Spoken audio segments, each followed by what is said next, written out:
peuple de Dieu, je nous salue tous dans le nom précieux du Seigneur Jésus-Christ, notre Sauveur et Seigneur. Comme étant promis à l'émission passée, nous avons promis que nous serons de retour aujourd'hui. Nous voici encore une fois de plus devant vous. Alors, on ne peut pas commencer ce programme sans pourtant remercier ce Dieu qui est le créateur de toutes choses et le donneur de souffle, qui nous a permis en ce qu'il y a encore une fois de plus que nous soyons bel et bien cet après-midi présents en ce lieu. Alors là où tu es, je te demanderai à ce que tu fermes les yeux, nous allons prier ensemble. Nous allons dédier ce programme entre les mains de Dieu. Je te demanderai pendant 2 minutes seulement à laisser d'abord ce que tu es en train de faire, que tu puisses d'abord remercier ce Dieu pour la vie, pour ce souffle de vie qu'il t'a donné, pour l'occasion qu'il t'a encore offert encore pendant ce moment-ci. Tu sais, il y a de ces gens qui pendant ce moment sont incapables de respirer, de parler, qui sont dans des hôpitaux, incapables de bouger, qui sont dans des comas, ne sais-je moi quoi. Mais c'est Dieu a permis à ce que toi et moi, que nous soyons bel et bien pendant ce moment en train de suivre ces programmes. Alors tu vas prier, nous allons prier ensemble. Éternel Dieu tendre Père, nous te disons un grand merci. Merci Yahweh parce que tu es celui qui donne le souffle de vie. Merci Yahweh parce que tu es celui qui donne la paix et la joie. Merci Yahweh parce que tu es celui qui stabilise nos vies, Seigneur Père. Éternel Dieu, nous te sommes tellement reconnaissants. Voici ma soeur, mon frère, Seigneur, devant le téléphone, devant son ordinateur, devant son porte-téléviseur. Nous venons ensemble te dire merci pour ce que tu as fait, Seigneur. Nous recommandons ce saint moment tes sentiments, Père. Tu as dit dans ta parole, là où 2, 3 sont réunis en ton nom, tu es bel et bien au milieu de Seigneur. Je crois que nous ne sommes pas 2, nous ne sommes pas 3, nous sommes au-delà de milliers de personnes qui vont nous suivre. Nous sommes réunis, Seigneur, pour te suivre, pour suivre ce programme. Nous dédions à ce que nos vies soient disposées afin de mieux saisir cette parole qui sortira. La parole qui donne vie, la parole qui donne espoir, la parole qui donne force. Je t'ai pris, Père, disponibilise nos esprits afin de mieux recevoir cette parole, éternel Dieu. À la fin de toutes choses, c'est ton Fils Jésus qui sera glorifié. C'est ton Fils Jésus qui va gagner, Seigneur, par de gloire. Prends nos vies, Seigneur, prends nos pensées, augmente notre soif. Nous allons ainsi prier dans le nom précieux de Jésus-Christ. Amen. Amen. Gloire à Dieu. Et nous allons tout droit entrer. Je commencerai d'abord par me présenter. Je suis votre humble serviteur, le prophète Paul Osborne Kumba. Et si nous sommes là, c'est pour un programme bien établi, comme vous le savez tous. Et notre thème de cet après-midi serait Fils de l'homme prophétise.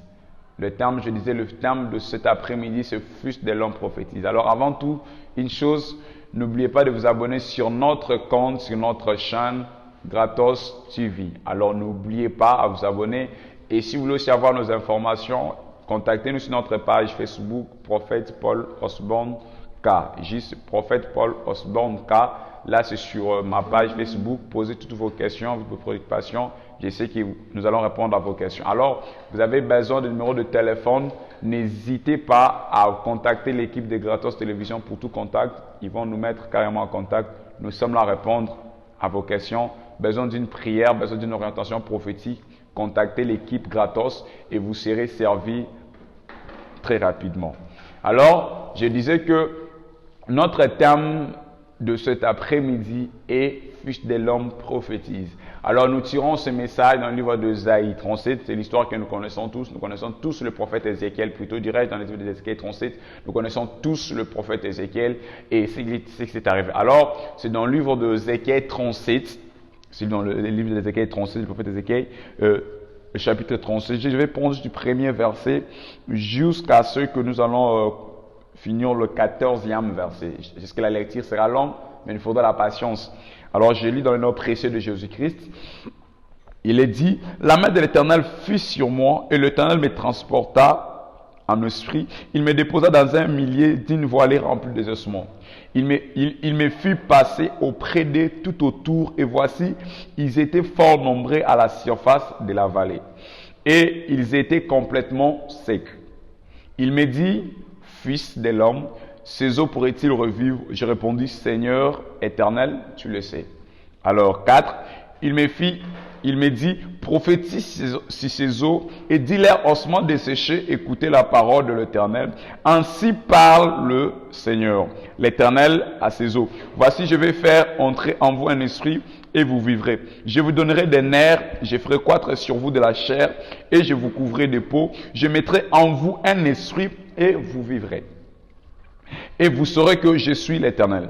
J'ai prophétisé. Là, c'est le prophète qui parle. J'ai prophétisé selon l'ordre que j'avais reçu. Et comme j'ai prophétisé, il y eut un bruit. Il y eut un bruit. Et voici, ce fut un mouvement et les eaux s'approchèrent les uns des autres. 8.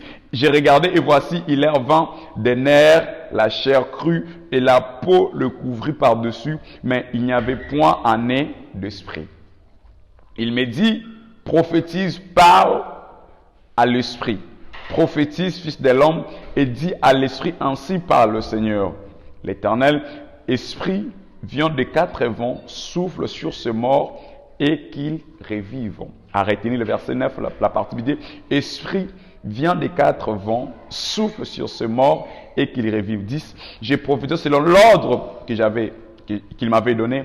Et l'esprit entrant en eux, il prit vie et ils s'étèrent sur leurs pieds. C'était inarmé, nombreuses, très nombreuses. 11. Il me dit, fils de l'homme, ces eaux, c'est toute la nation d'Israël. C'est toute la nation d'Israël. Voici, ils disent, nos eaux sont déchaissées, notre espérance est détruite, nous sommes perdus. Prophétise donc et dis-leur, ainsi parle le Seigneur, l'Éternel, voici, j'ouvrirai vos sphitres, je vous ferai sortir de vos sphitres, ô mon peuple, et je vous ramènerai dans le pays d'Israël. Et vous saurez que je suis l'Éternel lorsque j'ouvrirai vos sphitres et que je vous ferai sortir de vos sphitres, ô mon peuple. Je mettrai mon esprit en vous et vous vivrez, je vous rétablirai dans votre pays et vous saurez que moi, l'Éternel, j'ai parlé et j'ai agi. À retenir le verset 14, à ne pas oublier, la partie B dit, et vous saurez que moi, l'Éternel, j'ai parlé et agi, dit l'Éternel. Alors, nous étions dans le livre de Ézéchiel 37, du premier verset jusqu'au 14e verset.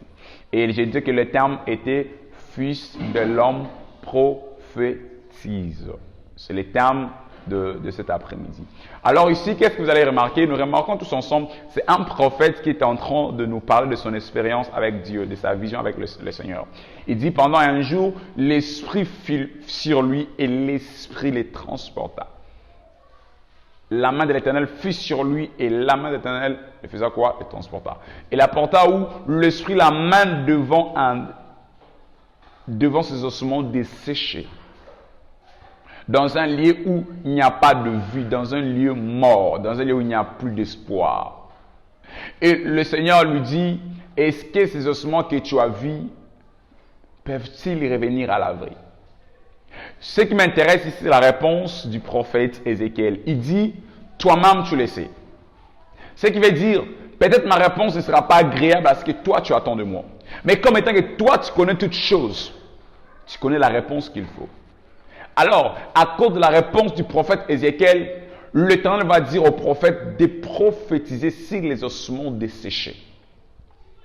Et lorsque cet homme a commencé à prophétiser, il y a eu la chair, les ossements ont commencé à se rassembler, ça formait un corps, le squelette, et après il y a eu les nerfs qui sont venus sur la chair, et après la peau, et une chose qui manquait, c'était l'esprit.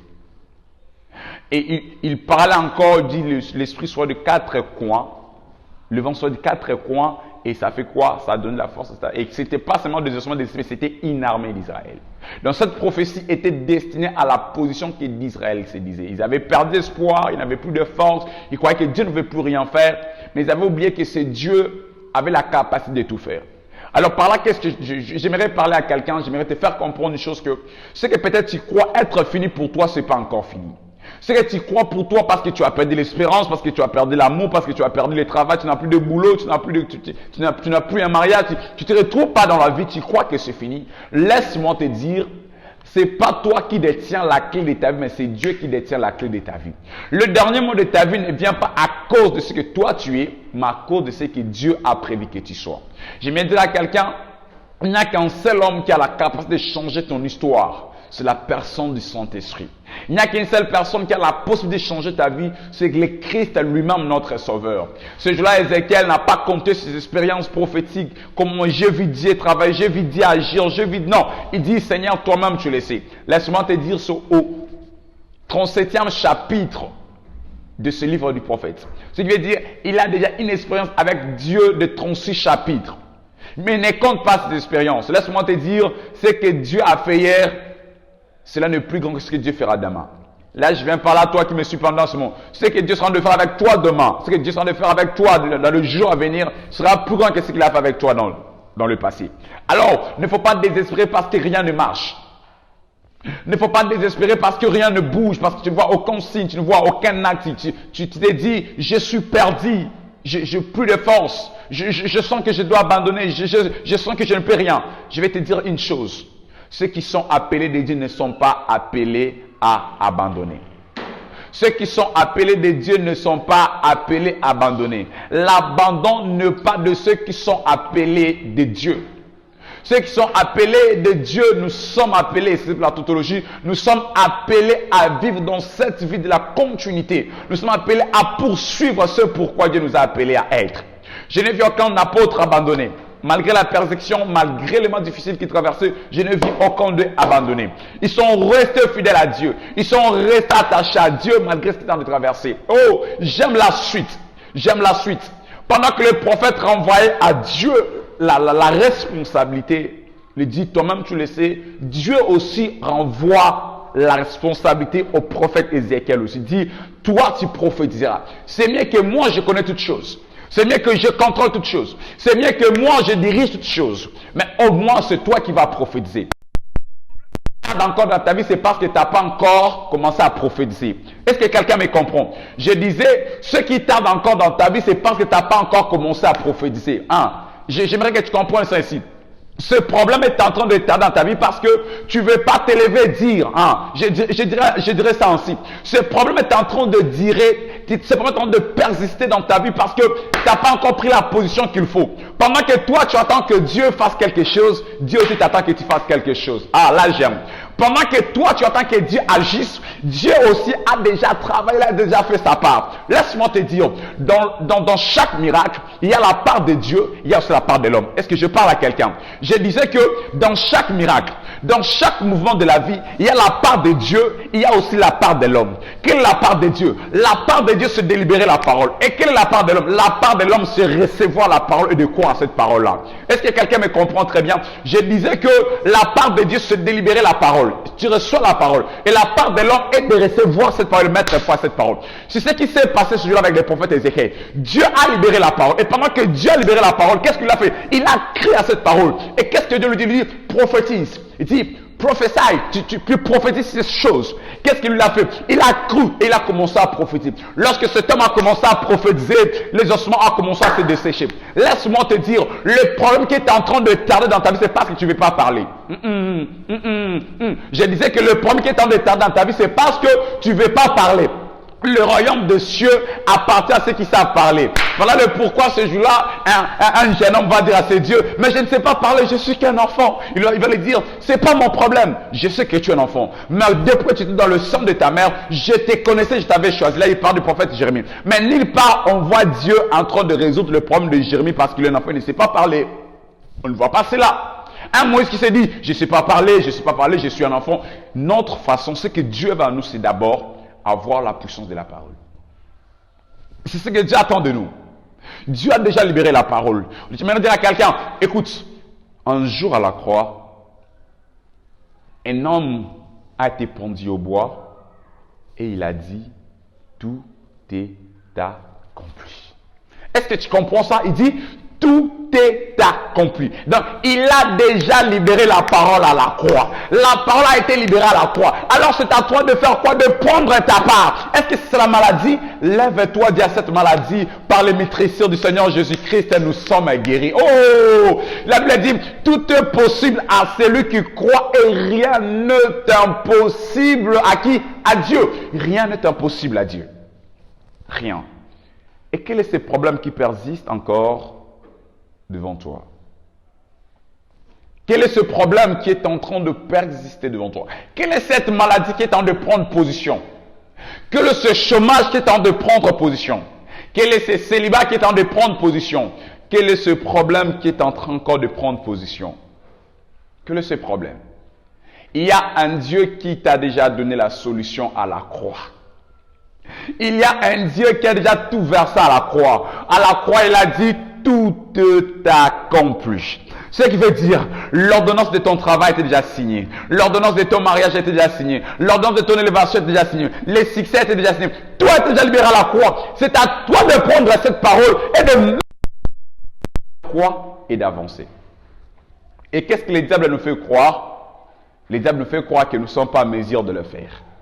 Les diables nous fait croire qu'il n'y a que les pasteurs qui sont censés amener la guérison et la solution à nos problèmes. Écoute, il n'y a pas que les pasteurs. Toi aussi, tu es un pasteur. Toi aussi, tu es le prophète de ta propre vie. Toi aussi, tu es une prophétesse pour ta propre vie. Toi aussi, tu es un berger, tu es un intercesseur pour ta propre vie. Et ce que Dieu veut, ce que Dieu attend de toi, ce que Dieu attend de toi est que tu comprennes quelle est ta part et quelle est sa part à lui.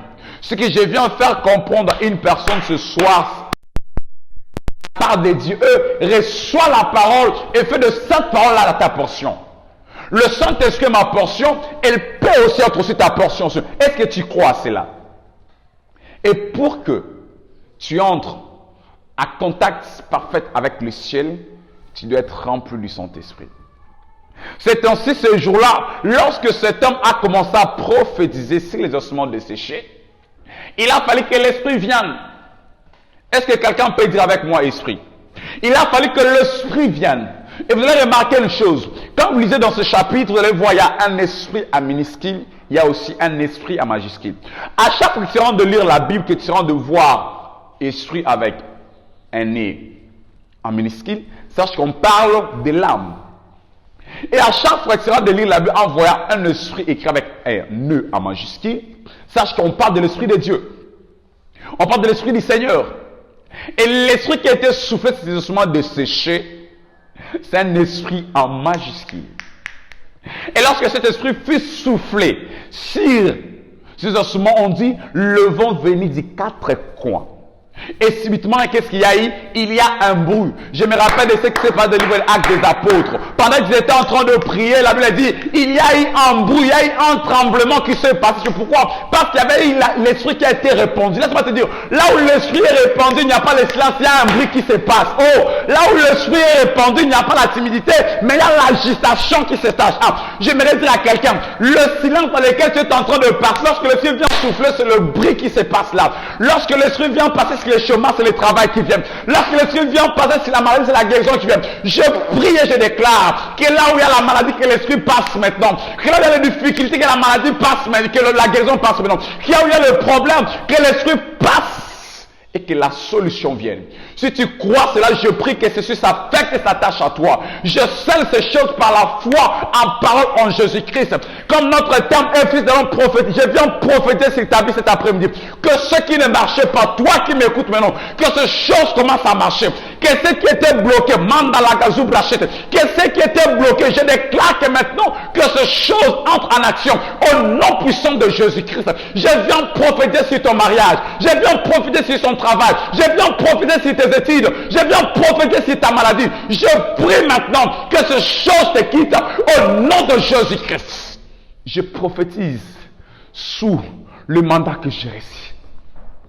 Ce mandat, lorsque je le reçu, il n'a pas regardé mon âge. Il n'a pas regardé d'où je suis sorti. Il n'a pas regardé ma famille. Oh, l'appel de Dieu n'est pas lié à la famille. L'appel que nous sommes attachés. Que je sois noir, que je sois un fou de ça. La Bible dit, car Dieu a tant aimé le monde qu'il a donné son fils. Il a aimé le monde. Il n'a pas aimé la race blanche. Il n'a pas aimé la race rouge. Il n'a pas aimé la race noire. Il a aimé le monde. Il a aimé le pygmée. Il a aimé le bantou. Il a aimé les Serge-Moakel, les Aztèques. Les hommes. Dieu nous a tous aimés de même amour. De même amour. Cet amour est que toi tu es la solution. Cet amour est que toi tu es la position. Attends, le châtiment qui était censé tomber sur toi, Christ l'a pris à la croix de Golgotha. La souffrance que tu es censé le vivre, Christ l'a porté à la croix de Golgotha. Or, la question que nous devons nous poser aujourd'hui, si Christ est mort pour ces choses, pourquoi souffrons-nous jusqu'à présent? Un jour, une dame me disait, homme de Dieu, si réellement que Dieu m'aime, pourquoi je souffre? Pourquoi? Je viens de perdre mon mari il y a une année. Aujourd'hui, à peine 6 mois, je perds encore mon premier fils. Où est l'amour de Dieu dans sa vie? Je lui dis, madame, l'amour de Dieu ne consiste pas seulement à nous faire du bien. Même lorsqu'on souffre, c'est par amour de Dieu aussi. Je lui ai dit, madame, j'aimerais vous scandaliser. Est-ce que ceux qui iront en enfer à cause de l'amour de Dieu? Dieu respecte nos choix. Comme toi, tu as choisi de servir le monde. Il ne peut pas faire autrement. Par amour, il t'envoie là où tu as choisi. Il dit, j'ai mis devant toi deux chemins. Le chemin de la vie et le chemin de la mort. C'est à l'homme de choisir. Et aujourd'hui, il te dit aussi, j'ai mis devant toi deux chemins. Le chemin de la guérison et le chemin de quoi? De la maladie. Quel est ce chemin que toi tu choisiras? Quel est ce chemin que toi tu prendras? Tu prendras quel chemin? Tu choisiras quel chemin? Il te conseille, il te demande de choisir le chemin de la guérison. Veux-tu recevoir ta guérison? Veux-tu recevoir ta délivrance? Veux-tu recevoir ton élévation? Veux-tu recevoir ton succès? Veux-tu recevoir ta gloire? Veux-tu recevoir ta puissance? Est-ce que tu veux? Si tu veux, choisis le chemin qu'il faut. Ne choisis pas le contraire de ce que tu veux. Le prophète Ézéchiel a juste mis la foi dans la parole que le Seigneur lui a donnée. À cause de cette foi, il a vu le miracle se produire. Ce qui nous manque aujourd'hui, c'est la foi. La Bible dit, celui qui a une foi petite comme ces graines de sénévé. C'est le plus petit des graines, parmi toutes les graines. C'est la plus petite des graines, c'est les graines de sénévé. Mais dit, si ta foi seulement comme cette graine de sénévé, pas gros comme ça, juste comme ça, tu diras à cette montagne, ôte-toi de là, jette-toi dans la mer. Tu as juste besoin de la foi pour vivre le miracle de Dieu. Tu as juste besoin de la foi pour changer des choses. Tu as juste besoin de la foi pour vivre des choses que l'homme ne peut pas exprimer. Tu as juste besoin de la foi pour expérimenter les domaines de Dieu. Ah, j'aime l'un de nos aînés qui a dit le surnaturel et le naturel de Dieu. Ce que toi tu vois étrange, c'est Dieu, c'est pas étrange. Ce que toi tu vois c'est grave, chez Dieu c'est pas grave. C'est un petit problème. Le sida, c'est un petit problème. Tuberculose, c'est un petit problème. Le palou, c'est un petit problème. Quelle maladie? Quel problème que tu as? C'est un petit problème. Un petit problème avec Dieu. Un petit problème. Pendant que je grandissais, je vais nous partager ce petit témoignage. Pendant que je grandissais, j'ai souffert de la tuberculose à l'âge de 9 ans.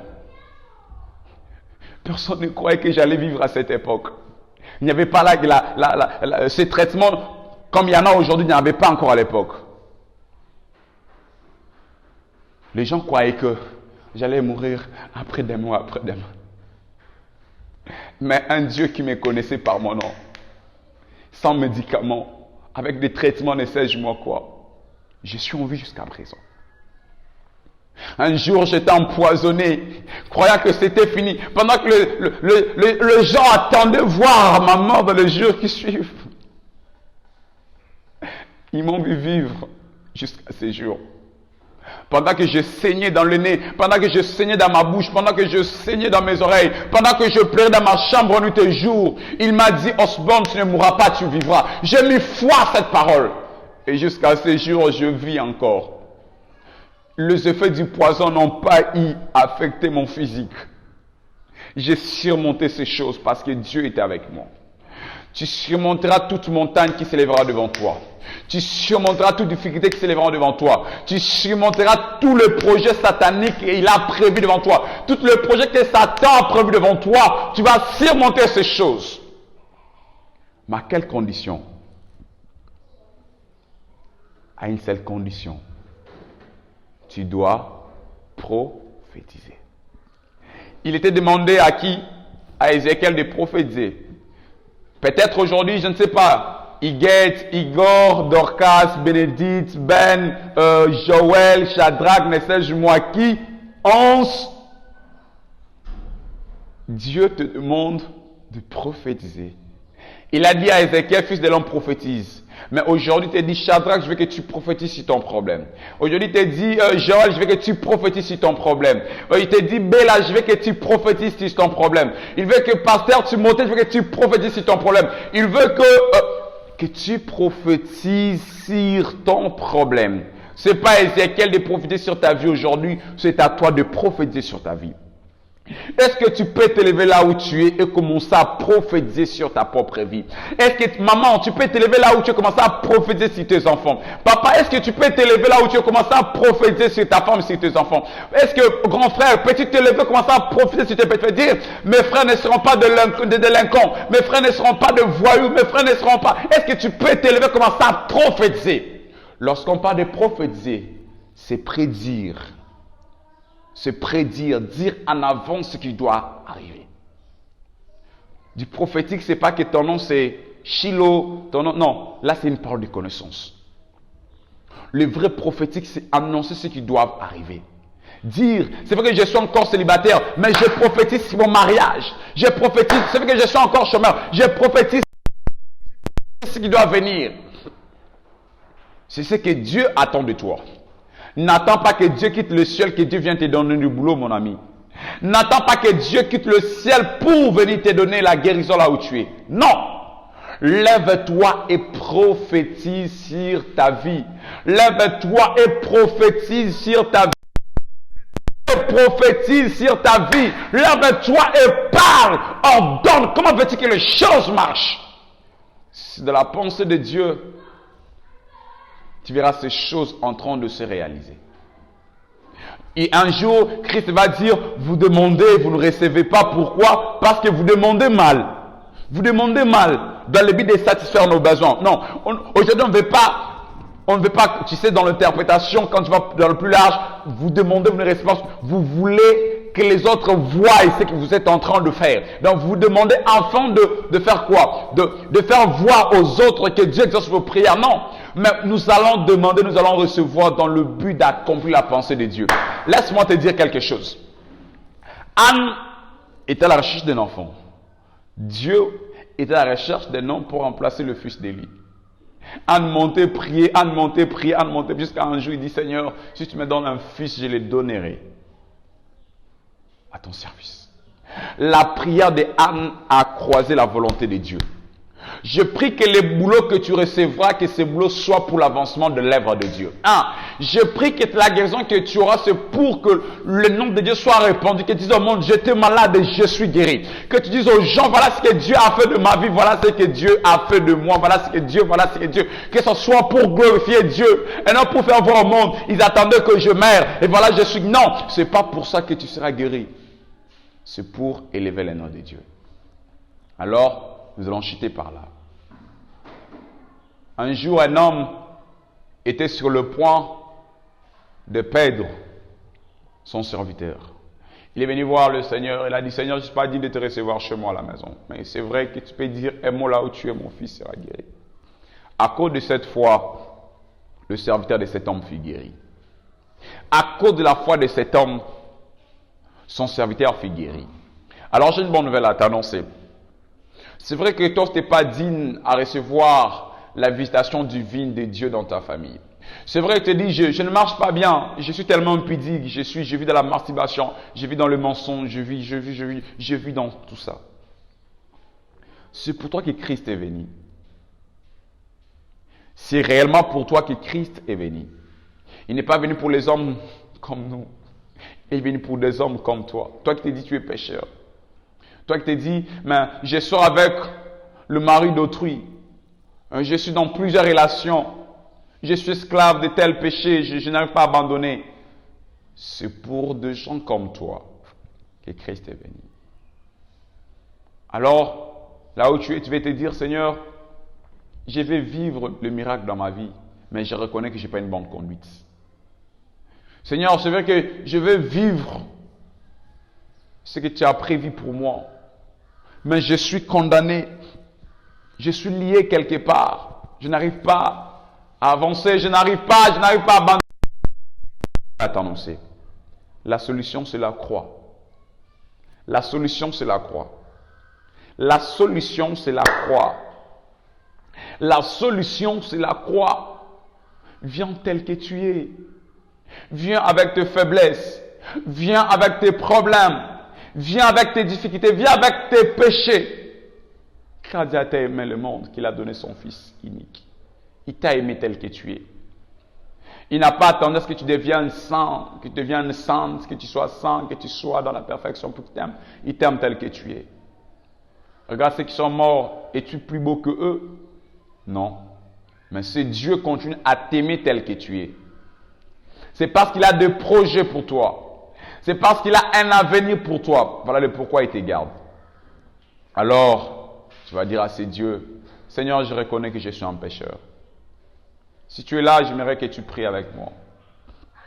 Quelqu'un qui est sur le point de se dire, je suis prêt pour recevoir ce Christ. Je suis prêt à entrer dans une nouvelle saison. Tu vas prier avec moi là où tu es. Tu vas prier avec moi. Seigneur Jésus, je reconnais que je suis un pécheur. Je reconnais que je suis incapable. Je donne ma vie à toi. Pardonne mes péchés. Pardonne mes iniquités. Pardonne toutes mes maux. Je quitte l'esclave du monde vers l'esclavagisme du Christ. Désormais que ma vie ne soit plus comparable à la vie des hommes, mais que ma vie soit comparable à la vie du Christ. Que les hommes me voient plus vivre, mais que les hommes voient de plus en plus Christ vivre en moi. Que les hommes voient Christ vivre en moi du jour au jour. Que les hommes voient la lumière du Christ en train de brillonner, en train de briller dans ma vie, en train de briller dans tout ce que je suis en train de faire. Viens dans mon secours. Sans toi, je ne peux rien. Sans toi, je suis perdu. Sans toi, je suis incapable. Viens en secours moi. Viens moi en aide. Afin que ton Fils Christ Jésus soit glorifié en moi. Nous avons ainsi prié dans le nom précieux de Jésus-Christ. Amen. Alors si cette parole t'a touché, tu as donné ta vie à Jésus, n'hésite pas de nous contacter à la fin. Écris-nous sur notre page Facebook, sur notre compte YouTube, sur les numéros WhatsApp qui seront juste affichés là. N'hésite pas à nous écrire.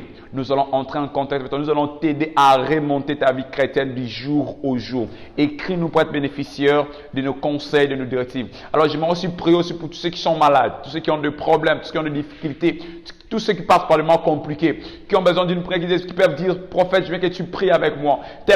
Ce problème a tellement duré, il y a tant des années, il y a ça que ça dure. Mais je veux au moins que tu pries avec moi. Tu vas juste prendre tes deux mains, tu vas juste lever tes deux mains légèrement là où tu es.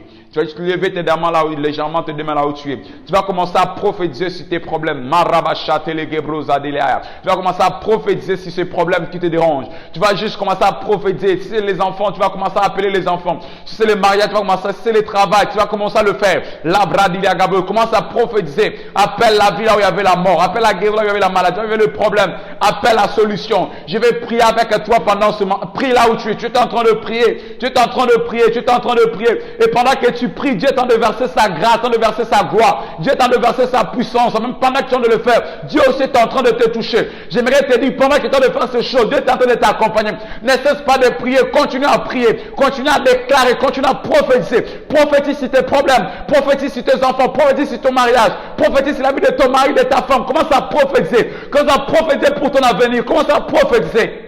Prophétise, n'arrête pas de le faire. L'onction de Dieu est déjà répandue là où tu es. L'onction de Dieu est déjà avec toi là où tu es. La brasita la gabrosi, la brade legoma, l'ubrasata la gabria la dadabosha. C'est Dieu est en train de te toucher là où tu es. Dieu est en train de te consoler là où tu es. Dieu est en train de te consoler maintenant pendant que tu es en train de faire ces choses. Dieu te console. Je prie que cette prière affecte le ciel. Je prie que cette prière monte au ciel. Que Dieu agrée cette prière. Que tu vives le miracle de Dieu. Que tu vives la main de Dieu. Que tu vives ce que l'homme ne peut pas vivre. Au nom puissant de Jésus-Christ, que ta prière soit exaucée. Je fais appel au Dieu de mon appel. Je fais appel au Dieu de mon alliance. Je fais appel à ce Dieu qui nous a élis. Je prie que ce Dieu fasse des miracles dans ta vie, qu'il fasse des choses étonnantes. Je prie que ce mois de février qui commence, je prie que ce soit un mois qui va apporter la stabilité, la faveur de Dieu dans tous les domaines de la vie. Que la grâce et la faveur de Dieu soit avec toi. Que la faveur divine soit avec toi. Que la faveur divine soit avec toi. Que la faveur divine soit avec toi. Que la faveur divine soit avec toi. Que la faveur divine soit avec toi. Que la faveur divine soit avec toi. Que la faveur divine soit avec toi. Que la faveur divine soit avec toi. Que tout ce que tu feras pendant ce mois de février, que cela réussisse. Un jour, un homme a dit que l'on sache que je suis Dieu. Que l'on sache que tu es Dieu et que l'on sache que je suis ton serviteur. Seigneur, si je suis ton serviteur, Que tout ce peuple qui va prier pour ce moment, pendant ce temps, après, Seigneur, je prie que cette onction qui est en ce lieu répande dans leur famille, répande dans leur travail, répande dans leur bureau, répande dans leur chambre, dans leur cuisine. Que l'onction soit répandue, Seigneur, Père de gloire. Que la main puissante de Jésus-Christ soit sur eux. Nous avons ainsi prié dans le nom précieux de Jésus-Christ. Amen. Alors acclame Dieu là où tu es.